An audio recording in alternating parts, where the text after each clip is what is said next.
Hi friends, आज मैं winter season के लिए न्यू बॉर्न बेबी के लिए झबला और पैजामा बनाना बताऊंगी। तो सबसे पहले झबला बनाना शुरू करेंगे। उसके लिए मैंने कपड़ा लिया है। कपड़े को मैंने 4 फोल्ड में कर लिया है और इसकी लंबाई चौड़ाई मैंने बेबी के हिसाब से कट कर ली है। इसकी लंबाई मैंने ली है 11 इंच और चौड़ाई ये दोनों पार्ट जो है ना 1-1 इंच मैंने कम और ज़्यादा रखा है, क्योंकि हमें आगे बटन पट्टी के लिए कपड़ा एक्स्ट्रा लेना था। तो मैंने 7 इंच लिया है और पीछे वाला 6 इंच। तो इस तरीके से मैंने इसकी चौड़ाई ली है 6 और 7 और लंबाई मैंने 11 इंच ली है। तो सबसे पहले पट्टी के लिए जो मैंने कपड़ा एक्स्ट्रा लिया है उसे मैंने यहाँ से निशान लगा दिया है और यहाँ से अब हमें गले का निशान लगाना है, जो कि मैंने 1.25 इंच पर लगाया है। और ये कंधे का मैंने निशान लगाया है 2.25 इंच पे। तो इस तरीके से टोटल निशान मैंने 4 इंच में लगाया है।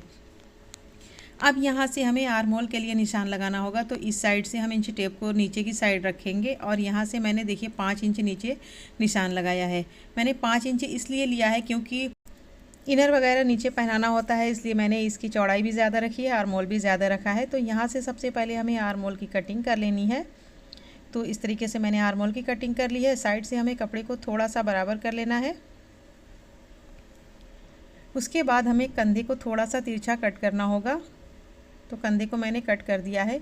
अब यहाँ से हमें आगे के गले के लिए निशान लगाना है, जो कि मैंने 2.5 इंच पर यहाँ पर लगा दिया है और इसको हमें इस तरीके से लगा करके यहाँ पर हमें गोलाई का शेप देना होगा। अब इसी निशान पर हम गले की कटिंग कर लेंगे। तो सबसे पहले हम पीछे वाले गले की कटिंग करेंगे, जो कि मैंने 1 इंच की गहराई में कट किया है। उसके बाद पीछे वाले पार्ट को हमें छोड़ देना है, फिर हमें आगे वाले गले की कटिंग कर लेनी है। तो इस तरीके से मैंने दोनों साइड के गले की कटिंग कर ली है। अब आगे से हमें खुला हुआ बनाना है, तो यहाँ से हम कपड़े को अलग कर लेंगे। तो इस तरीके से हमारे झबले की फाइनल कटिंग हो चुकी है।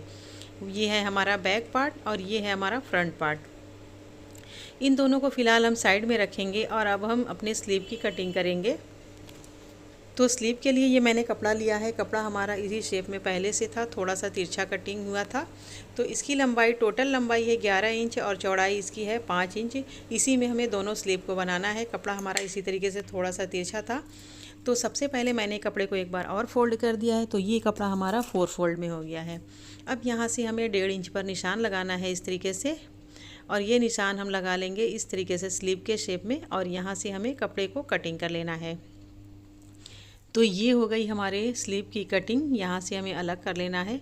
अब यहाँ की चौड़ाई देखिए 5 इंच पूरी है और यहाँ की लंबाई है 5.5 इंच और यहाँ किनारे की चौड़ाई, जो मोहरी की चौड़ाई है, वो है 4.5 इंच। यहाँ पर हमें सफ़ेद कलर की पट्टी लगाना है। तो ये पट्टी भी मैंने कट कर ली है और इसकी चौड़ाई मैंने 2 इंच रखी है और ये चौड़ाई जो स्लीव से मैंने नाप करके कटिंग की है, इन दोनों को हमें इसी स्लीव में इस तरीके से जॉइंट करना होगा। तो ये हो गई हमारी स्लीव। अब ये जो मैंने झबला कटिंग किया है, इसमें नीचे की साइड हमें पट्टी लगाना है। तो उसके लिए भी मैंने पट्टी कटिंग कर ली है पूरी लंबाई में और इसकी चौड़ाई मैंने 2.5 इंच रखी है।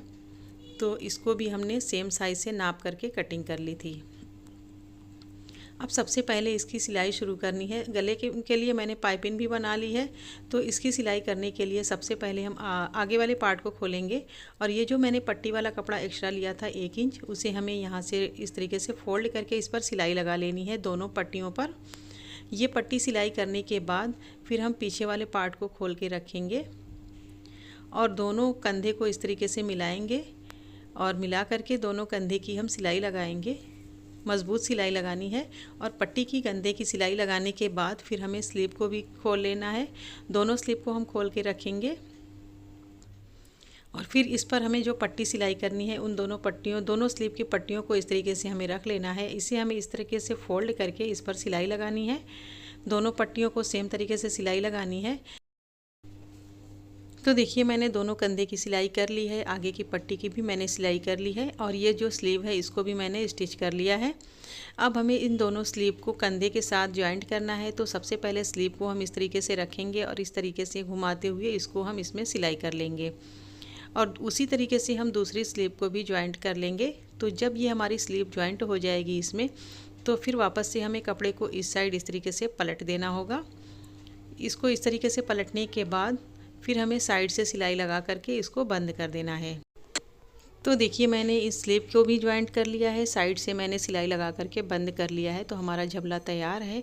अब बस हमें इसमें पाइपिंग लगाना है, तो हम पाइपिंग को भी इसमें सिलाई करेंगे। नीचे की साइड से पाइपिंग को पूरे गले में ज्वाइंट करना है और ऊपर की साइड से हमें फोल्ड करके पाइपिंग की शेप में सिलाई लगा लेनी है। गले को बनाने के बाद फिर नीचे की साइड के लिए जो मैंने पट्टी कटिंग की थी उस पट्टी को हमें वापस से लेना है और इस पट्टी को हमें इसमें सिलाई करना है। तो पट्टी को डबल सिलाई करना है। तो यहाँ से कपड़े को इस तरीके से हम फोल्ड करेंगे इस तरीके से, और यहाँ से हमें रख करके एक सिलाई से लंबाई में ज्वाइंट कर लेना है। फिर इस तरीके से पलट करके उसके ऊपर हम सिलाई लगा लेंगे। अब हमें पैजामा बनाना है, तो पैजामा बनाने के लिए ये मैंने कपड़ा लिया है और कपड़े को मैंने 4 फोल्ड में लिया है। तो सबसे पहले हमें इसकी लंबाई देख लेनी है। मैंने इसकी लंबाई ली है 12 इंच और चौड़ाई इसकी मैंने ली है 5.5 इंच।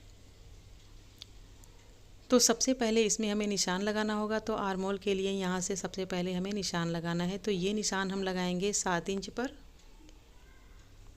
1 इंच हमारा नेफे के लिए रहेगा और 6 इंच पर हमारा ये आसन रहेगा। तो इस तरीके से मैंने 7 इंच पर निशान लगा दिया है।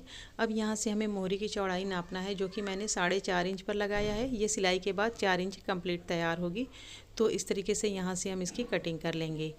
तो ये हमारा पैजामा भी कटिंग हो चुका है। यहाँ से हमें दोनों पार्ट को अलग अलग कर लेना है। तो इसके बाद हमें इसके लिए म्यानी कट करनी होगी, जो कि मैंने पहले कटिंग करके रख ली थी।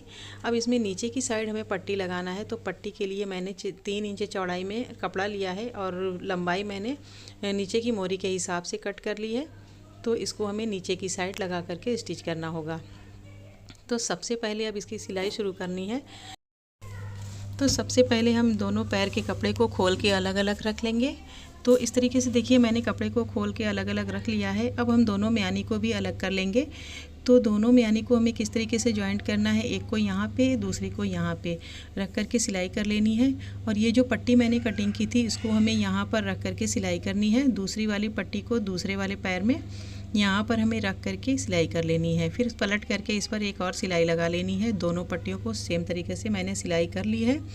दोनों म्यानी की भी सिलाई कर ली है। अब इसके बाद हमें एक के ऊपर दूसरे को इस तरीके से रखना है। तो ये इस तरीके से सिलाई होगा और इधर का इस तरीके से। जब ये हमारा सिलाई हो जाएगा तो उसके बाद हमें इसको इस तरीके से फैला लेना होगा। सिलाई के बाद तो ये एक साथ जॉइंट रहेगा। तो इस तरीके से ये हो जाएगा। फिर यहाँ से हम बंद करके सिलाई लगा लेंगे और ऊपर की साइड हमें नेफे को फोल्ड कर लेना है। उसके साथ साथ हमें इलास्टिक भी सिलाई कर लेनी है।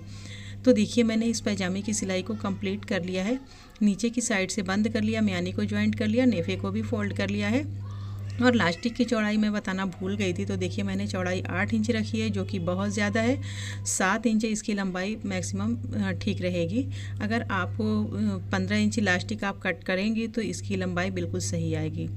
तो इस तरीके से मैंने इसका सारा कुछ डिटेल से आपको बता दिया है। तो हमने ये झबला और पैजामा बना करके तैयार कर लिया है। उम्मीद है कि वीडियो बहुत पसंद आई होगी। वीडियो पसंद आई हो तो इसे लाइक करें, शेयर करें, हमारे चैनल को सब्सक्राइब ज़रूर करें। अगली वीडियो में फिर मिलेंगे, तब तक के लिए अल्लाह हाफिज़।